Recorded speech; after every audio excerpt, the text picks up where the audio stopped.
Assalamualaikum warahmatullahi wabarakatuh. Nama saya Feby Widyastuti, Prodi HES semester 6A. Saya akan menyampaikan isi dari lembar jawaban semester tentang penyusunan kontrak bisnis syariah. Yang pertama, soalnya ada jelaskan yang Anda pahami tentang konsep al-waqdu, al-ahdu, dan al-aqdu serta konsep akad tabaruk dan akad tijarah.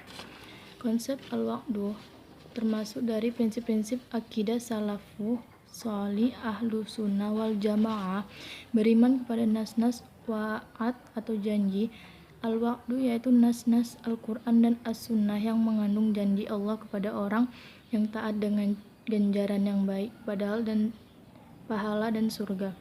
Ahlu sunnah mengimaninya dan memberlakukannya sebagaimana datangnya, tidak menakwilkan atau menyelewengkan, dan menetapkan nas-nas wa'ad dan wa'id sebagaimana adanya.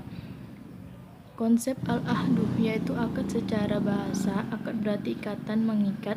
Maksudnya adalah menghimpun atau menyimpulkan dua ujung tali yang mengikat salah satunya pada yang lainnya hingga keduanya bersambung menjadi seperti seutas tali yang satu.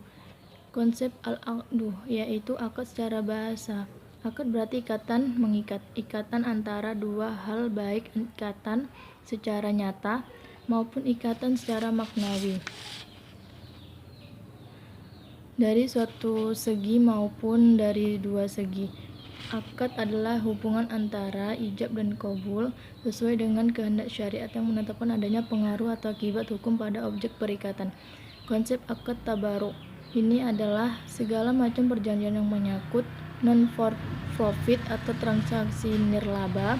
Transaksi ini pada hakikatnya bukan transaksi bisnis untuk mencari keuntungan komersil. Akad tabaruk dilakukan dengan tujuan tolong-menolong dan dalam rangka berbuat kebaikan. Akad tabaruk memiliki 3 bentuk, yaitu pertama, meminjamkan uang qard, rahan, dan hiwalah. Yang kedua, meminjamkan jasa kita, wakalah, hadiah, wakalah. Yang ketiga, memberikan sesuatu, hibah, hadiah, wakaf, sedekah, dan lain-lain. Konsep akad tijarah. Akad tijarah atau muwaddah adalah segala macam perjanjian yang menyangkut for profit transaction. Akad ini dilakukan dengan tujuan mencari keuntungan karena itu bersifat komersil. Soal yang kedua ada jelaskan yang Anda pahami tentang subjek dan objek dalam kontrak, syarat sahnya kontrak, unsur-unsur kontrak, dan hal-hal yang membatalkan kontrak.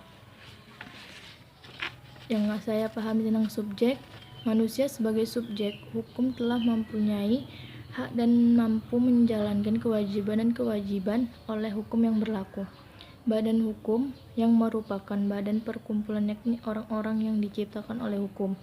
Objek di dalam berbagai literatur disebutkan bahwa yang menjadi objek dalam perjanjian kontrak ialah prestasi atau pokok perjanjian.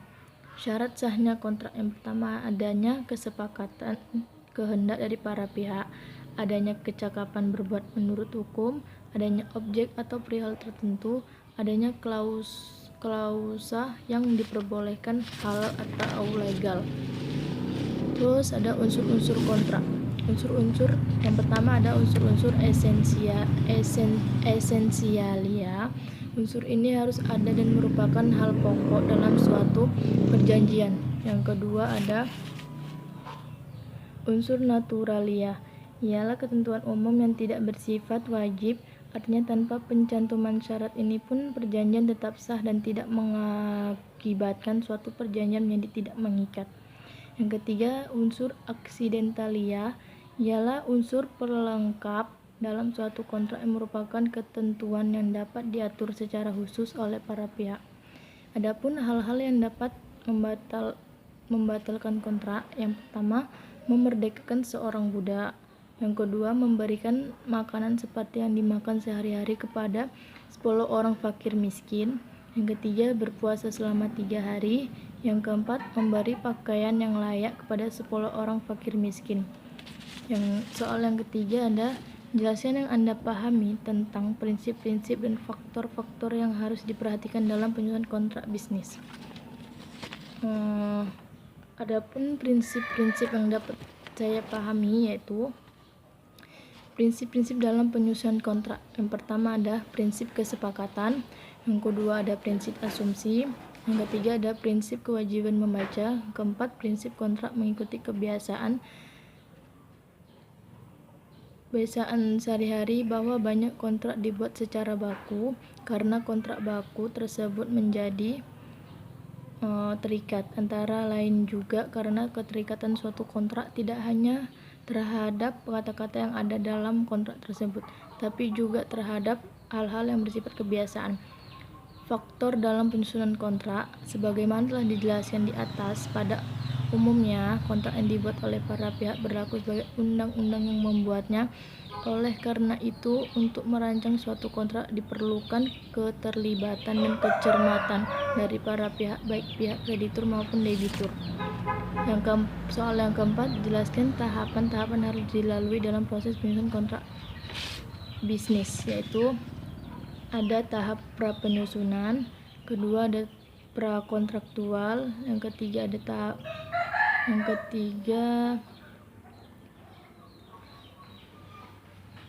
yang pertama ada tahap pra-penyusunan, yaitu ada pra-kontraktual. Tahapan ini para pihak menjejaki tahapan ini menjadi negosiasi antara kedua belah pihak, tawar-menawar, demand dan supply konsensus.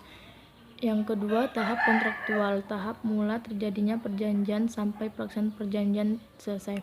3. Post kontraktual, tahap selesai. Soal yang keempat ada jelaskan tahapan-tahapan yang harus dilalui dalam proses penyusunan kontrak bisnis, yaitu ada tahapan yang harus dilalui dalam kontrak bisnis, yaitu ada tahapan pra-penyusunan, ada tahap pra-kontraktual, yang B ada tahap kontraktual, yang C ada post kontraktual. Yang kedua ada tahap penyusunan, disusunlah kesepakatan dicapai dalam negosiasi dan dituangkan dalam nota kesepakatan atau MOU serta perundingan hingga dicapai kesepakatan bergerak ke arah pembuatan bentuk format dan kesepakatan itu menjadi kontrak. Yang ketiga ada tahap pasca penyusunan, dalamnya ada pelaksanaan. Setelah suatu kontrak selesai disusun dan ditandatangani oleh pihak, barulah kontrak dapat dilaksanakan. Yang B ada penafsiran, suatu kontrak yang dibuat para pihak harus dipahami isinya. Yang C ada penyelesaian sengketa, ini biasanya diatur secara tegas dalam kontrak. Soal yang kelima ada jelaskan yang Anda pahami tentang konsep wan prestasi, ganti rugi dan keadaan maksa. Wan prestasi adalah pelaksanaan kewajiban yang tidak terpenuhi atau merusak janji atau kelalaian yang dilakukan oleh debitur, baik karena mereka tidak melaksanakan apa yang telah disepakati atau bahkan melakukan sesuatu. Yang kedua, ganti rugi. Menurut pasal 1243 KUH Perdata, ganti rugi lebih menitik beratkan pada ganti kerugian karena tidak Soal yang kelima ada jelasan yang Anda pahami tentang konsep wan prestasi, ganti rugi dan keadaan memaksa. Wan prestasi adalah pelaksanaan kewajiban yang tidak terpenuhi atau rusak janji atau kelalaian yang dilakukan oleh debitur yang tidak terpenuhi atau rusak janji, baik karena mereka tidak melaksanakan apa yang telah disepakati atau bahkan melakukan sesuatu. Ganti rugi. Menurut pasal 1243 KUH Perdata, ganti rugi lebih menitik beratkan pada ganti kerugian karena tidak terpenuhnya suatu perikatan, yakni kewajiban debitur untuk mengganti kerugian debitur akibat kelalaian pihak debitur. Terus keadaan memaksa adalah keadaan di mana debitur gagal menjalankan kewajibannya pada pihak kreditur karena kejadian yang berada di luar kuasa pihak yang bersangkutan, misalnya gempa bumi, tanah longsor, epidemik, dan lain-lain.